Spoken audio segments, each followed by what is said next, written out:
a pornit de la căldură și bine, a fost mai slab ceva aici materialul. Mi-e frică să merg cu el așa, posibilitate de la căldură, chiar dacă sunt gol, să explodeze în autostradă, așa că o să le iau pe ăsta de aici. Și astăzi o să fiu un echipaj, pentru că este de nevoie de 2 șoferi ca să facem această cursă. Să luăm o tavă cu tacâmuri și cu pahar, așa frumos. Dar ce ruptă e strada, ferească Dumnezeu!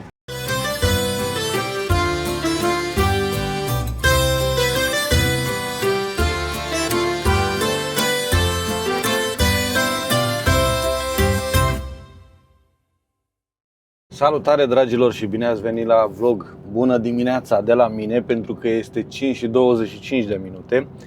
Am venit la camion, l-am pornit, mi-am băgat cardul în tahograf și astăzi am o cursă mai specială așa.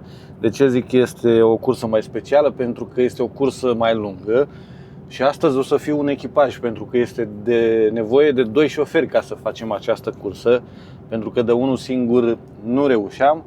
Așa că am optat să fim 2 șoferi astăzi. Am ajuns eu la camion, iau camionul și pe colegul o să-l iau de pe traseu. Avem undeva la 700 și un pic de kilometri de făcut astăzi și nu eram sigur că o să reușesc să fac de unul singur această cursă, așa că mi-am luat un coleg cu mine, cu care o să apară și el în vlog astăzi, pentru că e binevoitor și o să fie aici cu voi. Sper să vă placă acest vlog.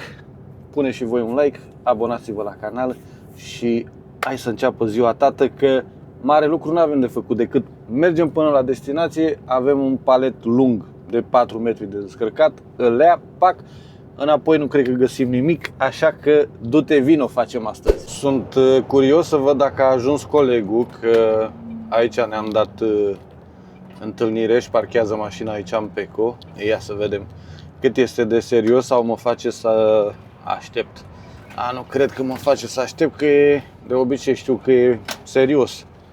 A venit, mă, a venit, uite-te și tu. Uite-te și tu că a venit colegul meu de drum astăzi. Am un coleg de sex feminin cu mine astăzi. Ia uitați-o ce bucuroasă e. Ce faceți, matinalelor? Bună dimineața! Da, păi așa trebuie, să fiți punctuale, da? Ai luat apă? Tu? Am luat eu, da, nu mai trebuie. Asta nimic, că o iei înapoi, n-are nimic. Hai că noi trebuie să plecăm la treabă. Astăzi avem de treabă noi, suntem muncitori. Hai, pa! Tu mai ai până la 8 jumate. Hai! Mă fac o grămadă de apă. La revedere, pa, nu mai luăm că avem. Hai la treabă. Hai, ceau. Mulțumim. Mai știi să te urci în camion? Arunc-o sus la mine aici. Așa. Mai știi, mă, tată, să te urci în camion? Nu știu, hai să vedem. De când n-am mai fost cu mine într-o cursă? A? De ani, nu știu dacă anul trecut am fost. N-ai fost, nu, cred că vreo 2 ani de zile. Hai, dă-i tare, trage tare. Așa, ia, ține tu. Ce, ești prea sus? Da, Ia uite pe mami. Hai, ieși, mami, ieși. Stai. Haide, hai. Pa! Gata, plecăm! Gata, ați văzut că mi-am luat colegul, mi-am luat ajutor. V-a plăcut gluma de la început, nu? Cu virgulă, cursa lungă, că nu reușesc să mă întorc înapoi. Tot e în vacanță, astăzi am cursa asta simplă, am zis că să o iau cu mine, să se mai bucure și ea de imagini. Oricum îi place cu camionul, că a mai fost cu mine, știți din vlogurile mai vechi, și are vreo 2 ani de zile de când n-am mai fost. Așa că astăzi mergem la Ancona! Yes! Am ajuns în sfârșit la Bologna, că de-aia am și plecat de dimineață la 5 și jumătate, ca să trecem Bologna până în 7. Este 7 și 5 și ce credeți? Am prins la Valsamoggia un pic de coadă, dar un minuțel așa, pentru că sunt intersecția cu, este intersecția cu, înainte te duceai la Firenze și în dreapta Bologna ca să mergi către Ancona, nimica toată, dar acum ne arată iar aici pe autostradă, bucata asta unde o să ne întâlnim cu cei care vin de la Firenze, pentru că vin pe partea cealaltă, cum ar veni de Bologna, și ies în autostrada asta A14 care merge către Ancona, după care mai în față la câțiva kilometri o să întâlnim intersecția care merge cu A13 care merge către Padova, Ferrara și așa mai departe, Veneția, în părțile acelea. Dar până acum am mers bine. Problema este că nu trebuie să prindem foarte mari cozi nici la dus, nici la întors, pentru că din calculul care l-am făcut, în 9 ore ar trebui să și ajungem la Ancona, să ne și întoarcem acasă. Ne-ar mai rămâne o oră până la 10 ore care avem dreptul să conducem.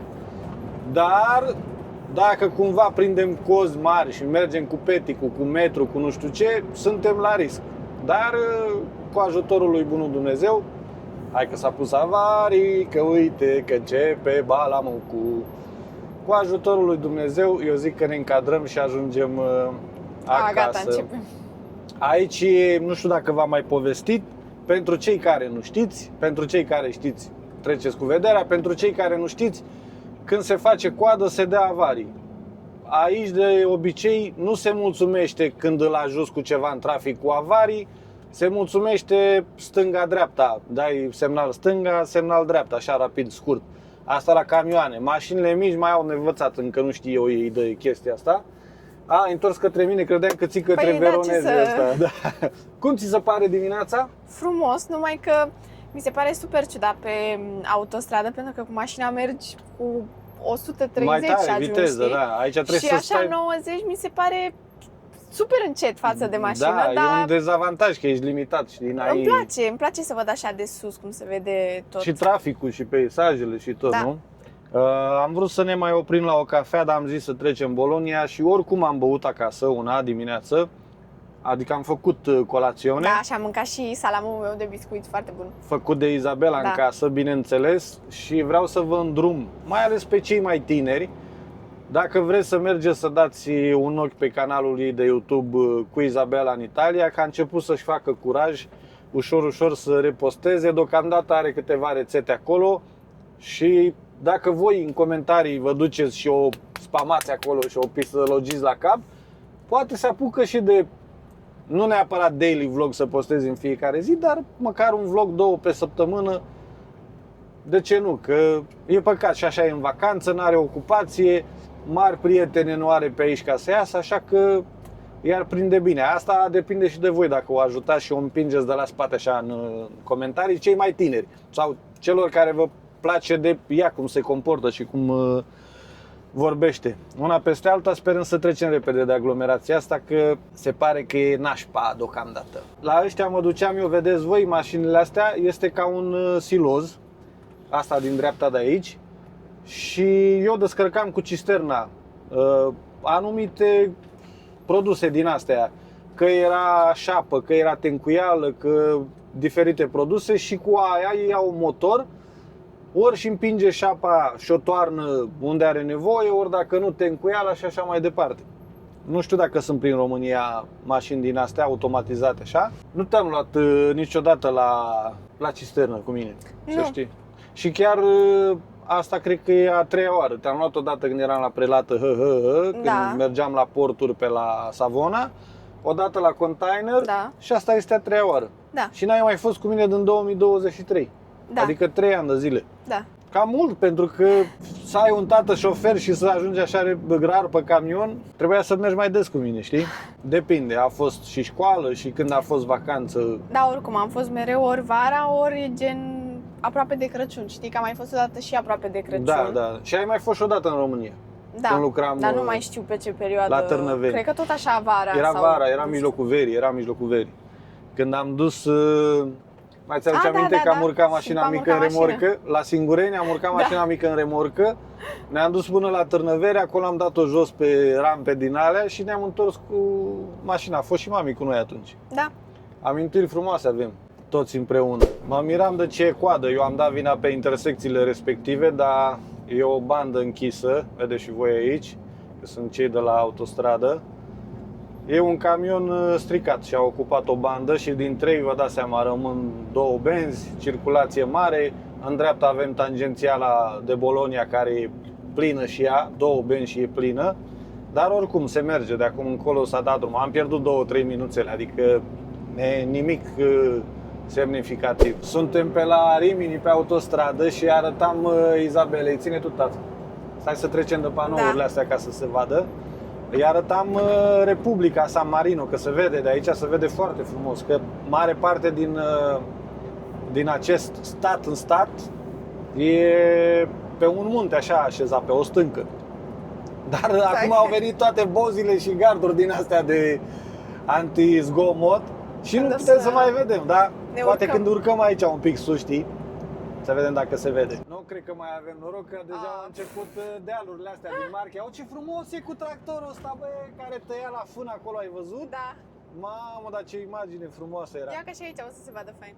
Foarte bucuroasă e Izabela ceea ce vede pentru ceea ce vede din camion. Ia uite cum se vede marchele în față, vezi? Cu toate că e un pic de umiditate și nu se vede clar în depărtare așa, dar se înțelege, la ochiul liber se înțelege, pe cameră mai puțin. Ia uite în dreapta cum se vede ușor. Ia uite. Nu se mai vede San Marino, dar măcar admirăm alte peisaje. Da, probleme tehnice. Mai devreme v-am filmat un pic Adriatica, dar nu știu ce s-a întâmplat cu camera asta. Pornea 7-8 secunde, se oprea și vă povesteam că Izabela nu se mai satură de privit Marea Adriatică. Și la fel și eu eram 11-12 ani în urmă când ajungeam prin zonele astea pe aici. Și acum ce faci? O lași, o-i dai, nu-i dai, mai depăși mai devreme. Și îmi căutam tot timpul și o pauză de 45 de minute să o fac undeva în stânga aici, să pot să ies după autostradă, să merg să văd marea, să mă încarc cu energie pozitivă, măcar să bag picioarele așa în apă, nu se mai vede acum că ne-am depărtat. Asta e. Suntem la Monte Marciano, la Ancona, mai avem 21 de kilometri până la destinație, n-am apucat să filmăm, văd că acum nu se mai oprește. Când a trebuit să filmăm ce trebuia, s-a oprit. Tehnologia asta ne dă de cap. Tehnologia! Ce zici, tat, cum ți-au plăcut peisajele până acum? Foarte frumoase. Eu am mai fost pe drumul ăsta, de multe ori. Știam, da. Dar din camion se vede diferit. Da, super diferit. Că cu camionul n-am ajuns niciodată și marea, cu tine pe aici. din mașină de-abia o vezi, fiind și chestiile de fier puse. Da, adică chestiile astea, balustrăzile astea, guardarea ăștia, cum se numesc astea așa. Și nu prea vezi din mașină, dar din camion, fiind mai la înălțime, vezi tot, știi? Da. Tiki-taka Barcelona, hai că te pun la treabă acum să deschizi obloanele, să le închizi, să tragi de chingi, să... Ok. A few moments later. Bun, deci să vă dau de fapt eu un update. Am ajuns la firmă unde trebuie să descărcăm ceva, nu știu ce avem exact. În fine, și am ajuns și cum s-a oprit motorul, am auzit un bum. Deci s-a auzit ca o bubuitură. A coborât tat, în primul rând să sune la oameni, la firma ei, să vedem cine ne deschide. Și s-a uitat și la roți. Nu știu neapărat ce este, eu n-am coborât încă. Dar cred că a fost ceva, o sticlă de plastic, nu știu, am călcat-o, nu știu dacă s-a spart ceva. Am intrat în firmă, momentan suntem în firmă, așteptăm pe cineva să ne zică ceva, să descărcăm. Și nu știu după ce să facem, chiar nu știu pe bune, dar am zis să vă dau așa un update, să filmez, să fac filmarea asta, pentru că chiar m-am speriat când s-a auzit bubuitura. Imediat cum ne-am oprit, s-a auzit. Sigur, cred că am călcat pe ceva, sticlă de plastic, nu știu.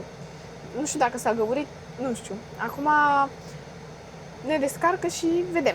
Ok, deci în sfârșit a venit cineva să ne preia, să vedem. Și îl văzusem pe tata un pic mai încolo, acum nu mai văd, uite acolo în oglindă. Vorbește acolo cu oamenii, nu știu, oamenii erau un pic ciudăței, nu știu cum să zic, pare că nu înțelegeau de ce suntem aici, nu știu. Acum văd că închide remorca sau ce este și vedem, sper că descărcăm, că tata mi-a zis că e o chestie care ar trebui să dureze un minut să-l descarce și după avem de făcut pauza. Am schimbat locația de acolo, am venit în altă zonă tot din firma aceea și oamenii de aici nu sunt siguri că sunt al lor sau că au spus că deja au venit și că noi nu avem ce să descărcăm și a zis că vrea să mai verifice odată nu știu ce, să le trimită la șef să vadă, să se asigure. A venit și tată între timp. Da. Nu știu dacă aici se descarcă sau nu, sau dacă e marfa lor sau nu. E ceva de nedescris. Da. Revin. 10 minutes later. Într-un final am ajuns să îl dea jos, e un palet ceva și aici e tat care prepară tot ce trebuie ca să folosească macaraua. Nu știu cât o să mai stăm aici și sigur cred că o să avem nevoie și de ceva mașină de la service pentru roți. În momentul ăsta tat dă jos paletul cu macaraua și am zis să vă filmez un pic.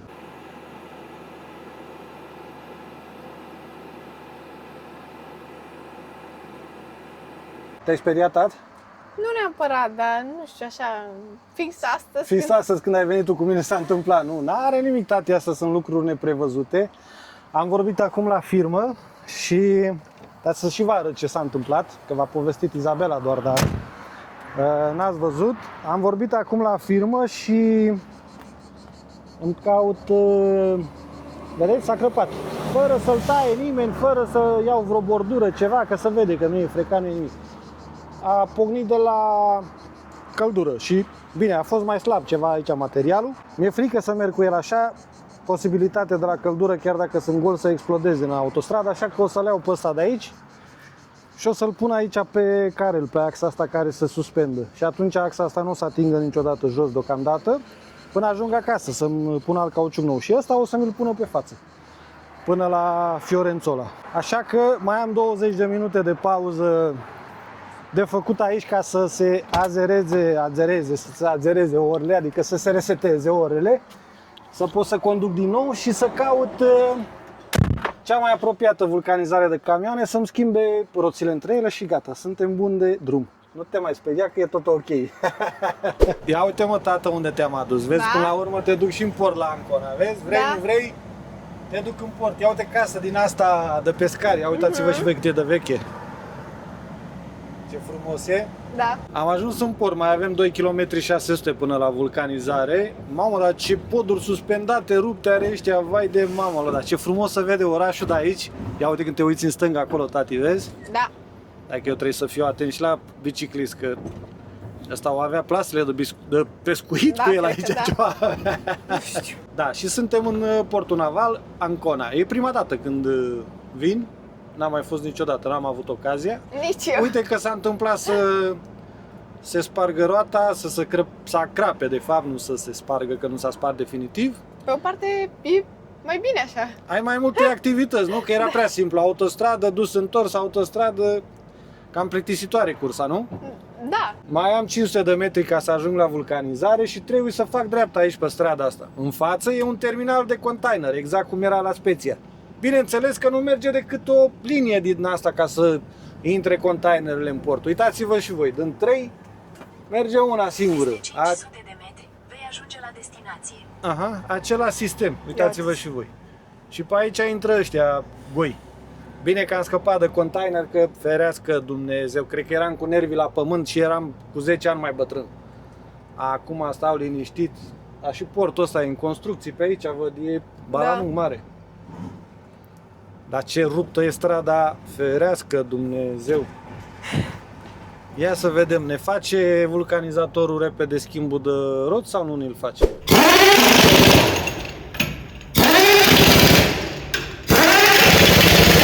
Deci așa căldură, ferească Dumnezeu, e ceva de nedescris. Eu, sincer zic, nu mi-e așa Păi nu ți ție, bine, dar nu m-am mie dat eu mor. jos. Dacă auziți zgomote, aerul condiționat, l-am dat la maxim, că de-abia am plecat de acolo, am rezolvat cu cauciucul și acum Izabela de mult își dorea ea să mănânce la o trattorie de camionisti. De ani de zile tot își dorește să meargă cu mine la o trattorie din asta unde mâncăm noi de obicei un meniu fix. Așa că acum stau să mă uit un pic pe Google să vedem unde găsesc ca să o duc să mănânce și am un meniu ăsta. Ești bucuroasă? Da! Yeah! Cred că s-au auzit microfoanele astea, mamă. Gata, am oprit și noi pe colț acolo până în rotundă. Sper să nu deranjăm miliția, cum au oprit și colegii noștri aici. Și mergem înăuntru, că aici se zice că se mănâncă aici, self-service. Unde mănâncă camioniștii, tati, nu? Da. La mensă. Bineînțeles că trebuie să luăm o coadă infernală, ia uitați-vă și voi. Da, ai răbdare, nu? Da. Faci orice sacrificiu ca să vezi cum mâncăm noi, nu? Păi nu știu când o să fie data viitoare. Dacă mai prinzi, să luăm o tavă cu tacâmuri și cu pahar, așa frumos. Și să vedem, că sunt curios ce găsim la meniu astăzi. Cum e? Bine. Încă te menții, nu? Aici sunt Uite, avem așa salate. Mai în față sunt fructe, trebuie să-ți alegi, tati. salata din aia cu mais. Hai, ia-ți una din aia. Ia-ți un bol de la așa și cu morcov. Mamă, Polpetini. a? Eu cred că polpetini. Mamă, ce bunătăți e aici. E bele. Bele, bele. Mettimi altri 2 salsicce. Sì, grazie. Grazie. Cam mult mâncăm astăzi. Suntem cam disperați după mâncare. Grazie, buon appetito. Buongiorno. Aspetta la carbonara lì. No, siamo una porzione di capelletti o capellacci, come si chiamano? Fuori menù, pomodoro e mozzarella di bufala. A posto, grazie. Hai să vedem cât mai băgat la cheltuieli acum, să vedem momentul adevărului. Ia zi, tat, prima impresie la paste, vreau să-mi zici. Stai ca să tai că sunt prea mari. Sunt capelacci cu Spinaci și ricotta înăuntru și pe ricotta afară și spanac. cu roșii și mozzarella. Roșii și mozzarella. Bun, nu? Bun. Ia să vedem polpetinele astea. Că de arătat arată într-un fel. Bune și astea. Are un gust aparte de manzo, dar sunt bune. La final vă arătăm și prețurile. Hai să-ți facem salatele, că noi mâncăm gol. One eternity later. Cum a fost experiența ta? Frumoasă și mâncarea bună. Adică Și multă, chiar a nu? fost- Da, Ți-a deci plăcut, am nu? văzut persoane care jumate o puneau, Înapoi, aruncau sau cum ar aruncat, fi. da. În fine, am mâncat și mai bun, nu este chiar Eu foarte, asta nu foarte. Tu nu poți să faci comparație, dar zic eu, am mâncat și mai bun, dar oricum a fost ok. Așa, prețurile. Un meniu a fost de 9,90, unul a fost de 10,20, dar am avut extra o porție de, cum îi zice, Paste. 7,50 € de paste și fructele alea 5 Macedonia, 5,20 €. Care în total a făcut 35 de euro. Dacă nu era porția aia de paste și cu Macedonia, era doar meniurile, adică 20 de euro. Hai să traversăm, hai repede. Hai! Mai așteptăm 3 minute să se termine pauza și uitați și voi pe loc, 42 de grade la Ancona, fraților. E ceva de nedescris. Am dat drumul la aer la maxim să se facă răcoare, geamurile deschise până plecăm, până ne punem în mișcare. Pe cabina asta a stat în soare, aici e încinsă foc. Cum e, tati? Mai vii cu mine? Da, mai vin cu tine. Ți-a plăcut la mensă? Da, dar poate nu chiar așa în estate aia. Să fie mai răcoare afară, nu? Primăvară, toamnă, așa ceva. A, faci și figuri acum. Uite, mă, tată, mă, ce-ți place ție, Marea Adriatică, mă. Uite ce culoare are, mă, tată. A? Vezi Da. ce frumos e? Cine sună? Pe grup? Pe frații? Îți place marea? Uite ce Da. culoare. Uite și tu ce azur Foarte. are, fii atent. Ma, aș intra Vai în de ea capul acum. meu. A? Aș intra în ea acum. Acum, nu? După pietrele Da. astea îi face o săritură de aia, o ștucă de aia așa. Hopa! Mamă! Deci am ajuns la porțiunea unde a încercat de vreo 2-3 ori să filmeze și n-a reușit. Uite Ați și încolo, văzut? tati, în față ce frumos. Se zoomează un pic încolo către orașul ăla. Ne apropiem către Rimini, ușor, ușor. Bine, mai avem 325 de kilometri până acasă. Bine că s-a răcorit în cabină. Aia e cel mai important. Eu stăteam bine și înainte. Mâncați suntem, treabă n-avem că mergem goi acasă, adică pe baroseneală. Hai să băgăm și o serie de întrebări. Dacă tot ne plictisim și nu avem ce face până acasă, că doar conducem, să nu ne ia somnul, naiba. Ia zi, unde îți place mai mult? Cu mașina mică sau în camion? Deci, pentru peisaje, în camion, pentru că suntem mai sus, văd mai deschis, dar pentru cum stau ca comoditate, depinde, pentru că în față la mașină eu stau foarte bine, pentru că stai și un pic mai întins în mașină. În camion stai mai dreapta, așa, nu știu cum... Mai țapă, un pic Da. ca pasager, da. Și dacă stai în spate în mașină? În spate în mașină nu e ca în față, dar tot e un pic mai pe spate decât în Adică camion. tot mai ok decât în camion. Am înțeles, de nu-ți place meseria de camion. Ți-ar place să lucrezi pe camion? Nu, în primul rând și de dimineață m-ai întrebat dacă aș vrea să iau permisul sau să dau. Și am spus nu, pentru că, nu știu, am așa o frică, cum văd eu din dreapta, că nu pot să-mi țin banda sau, nu știu, că se răstoarnă. Ai o teamă așa că nu ai avea stabilitate pe tine, n-ai putea să-l ții drept pe stradă, nu? Da, pentru că e prea înalt. Am înțeles. Asta e pentru că n-ai condus niciodată nici mașină mică, nici camion și da, ai senzația asta. Dar când o să ajungi să ai permis în primul rând de mașină mică, după aia se schimbă situația, știi? Nu o să mai ai frica asta chiar așa. Bine, și nu te-aș lăsa eu să faci șoferie de camion, că nu e de tine. Bine, sunt bani, dar nu, eu gândesc că nu e pentru nu o femeie în general, hai că mai ales o femeie după 40 de ani poate, dar pentru o puștoaică, eu știu, de 22, 23, 25 de ani, nu cred că are rost să se urce pe camion. Ai putea să faci multe alte lucruri, să câștigi bani ăștia, știi? Adică și eu sunt de acord. Lejer, nu? Și ultima întrebare, ai vedea-o pe mami să conducă un camion? Deci, nu știu neapărat cum să spun, pentru că aș vrea să o văd măcar să meargă un pic pe drum drept, dar totuși nu aș vedea-o. Adică să meargă ea un pic cu camionul, direct ea. Da, dar Aha. totuși nu aș vedea-o. Pentru că, nu știu, Și- mie în general mi se pare că asta nu este o meserie de femeie. Bine, depinde și de ce faci. De exemplu, ce faci tu e mult mai ușor decât ce făceai pe container în Exact, da. momentul ăsta. Fac curse mai scurte, ajung mai repede acasă, mai devreme, programul e mai lejer față de înainte, dar cred că lui mami nici nu i-ar place Nu. meseria asta. Și frică, dar nici nu cred că i-ar place. Fix după 12 ore de muncă am ajuns acasă, am condus vreo 9 ore și ceva și 12 ore în total de când am plecat de acasă. N-am mai făcut așa un program, cred că e a 3-a oară de când lucrez la firma asta în 5 luni de zile, dacă nu greșesc, de când se întâmplă un program așa mai lung. Aoleo, ce bine e la noi în canapea, tati, nu? Și la aer condiționat. Și camionul e frumos, dar mai bine e acasă.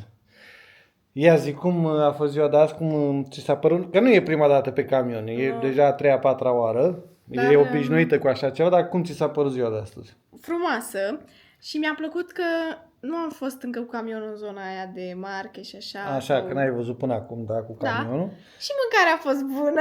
Așa, dar ca oboseală? L-a întors. Parcă altă dată nu oboseai așa mai tare. Nu când știu. Poate și din cauza căldurii, că la un moment dat Cred că făcea, da. arăta camionul 41 de grade. Când coboram de la Ancona, Catolica, Senegalia, zona acolo spre Rimini, arăta 41 de grade la ora 3 și ceva, 4. Deci ferească Dumnezeu. Și cred că din cauza căldurii ne-a obosit Cred, și nu mai știu. tare, că și eu mă simt obosit. Și la întors nu se mai termina.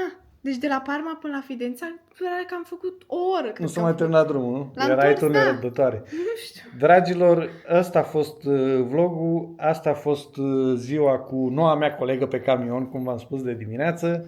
Așa că dacă v-a plăcut acest vlog, dacă v-a plăcut ceea ce ați văzut astăzi, puneți și voi un like, abonați-vă la canal că nu vă cere mult și până data viitoare vă țuc de nu vă vedeți. Ciao! Ciao!